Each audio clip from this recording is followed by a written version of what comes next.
আজ ১৬ই ডিসেম্বর, আমাদের বিজয়ের দিন। মহান বিজয়ের ৩৬তম বার্ষিকী আজ। বাঙালির ইতিহাসে সবচেয়ে গৌরবময় অধ্যায় ৭১-এর মহান মুক্তিযুদ্ধ। জাতির শ্রেষ্ঠ সন্তানদের আত্মত্যাগের মধ্য দিয়ে একটি স্বাধীন সার্বভৌম ভূখণ্ডের মর্যাদা পায় বাংলাদেশ।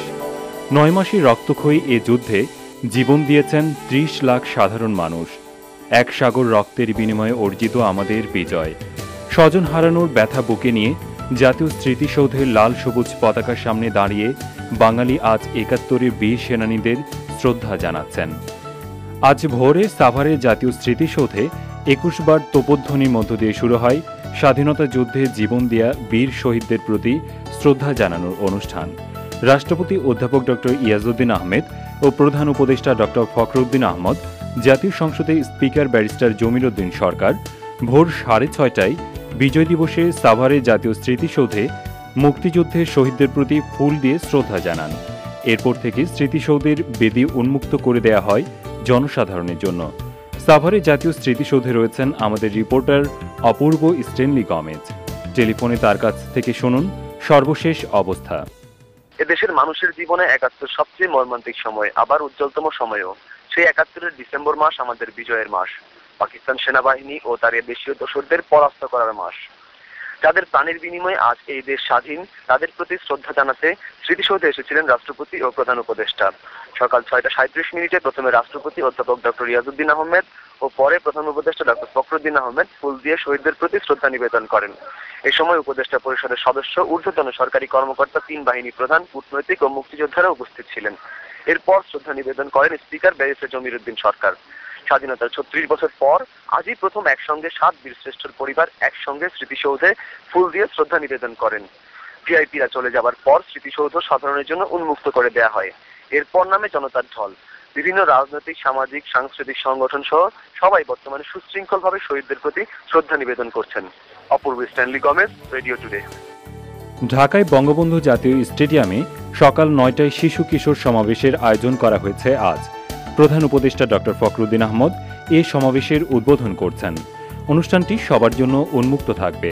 এছাড়াও আজ বিজয় দিবসে সরকারি, আধা সরকারি ও স্বায়ত্তশাসিত সব প্রতিষ্ঠানে জাতীয় পতাকা উত্তোলন করা হয়েছে।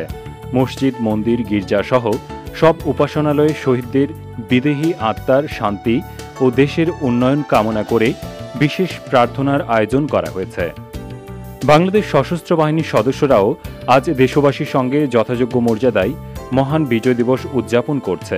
তেজগাঁও পুরনো এয়ারপোর্ট এলাকায় আজ সূর্যোদয়ের সময় ৩১ বার তোপধ্বনির মাধ্যমে দিবসের কর্মসূচি শুরু করা হয়। দেশের শান্তি ও সমৃদ্ধি এবং সশস্ত্র বাহিনীর অগ্রগতি কামনা করে সেনা, নৌ ও বিমান বাহিনীর সব মসজিদে বিশেষ মোনাজাতের আয়োজন করা হয়েছে। জাতীয় প্যারেড স্কোয়ারে আয়োজন করা হয়েছে সমরাস্ত্র প্রদর্শনীর, চলবে আগামীকাল পর্যন্ত। এছাড়াও ৩ বাহিনীর পক্ষ থেকে পালন করা হচ্ছে নানা ধরনের অনুষ্ঠান।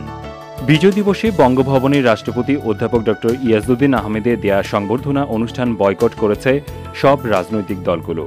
এর মধ্যে রয়েছে Awami League, JASAD, workers party, sectors commander forum সহ বেশ কয়েকটি মুক্তিযোদ্ধা সংগঠন এবং সমমনা রাজনৈতিক দল। বঙ্গভবনের বিজয় দিবসের সংবর্ধনায় জামাতে ইসলামী সহ কয়েকটি দলকে আমন্ত্রণ জানানোয় এ সিদ্ধান্ত নিয়েছে রাজনৈতিক দলগুলো।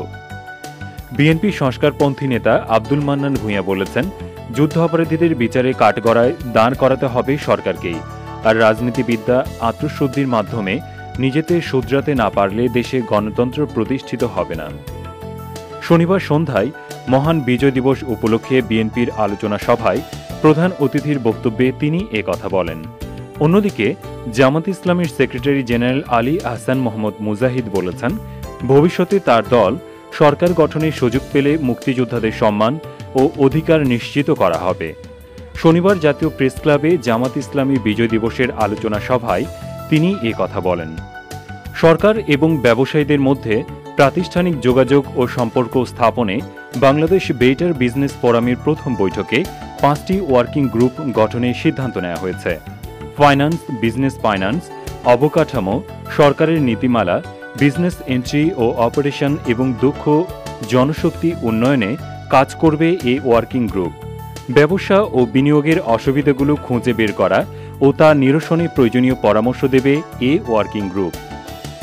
পাকিস্তানি প্রেসিডেন্ট পারভেজ মোশাররফ দেশটিতে জরুরি অবস্থা প্রত্যাহারের পর এক ভাষণে জানুয়ারি সাধারণ নির্বাচন অবাধ ও স্বচ্ছ হওয়ার প্রতিশ্রুতি দিয়েছেন।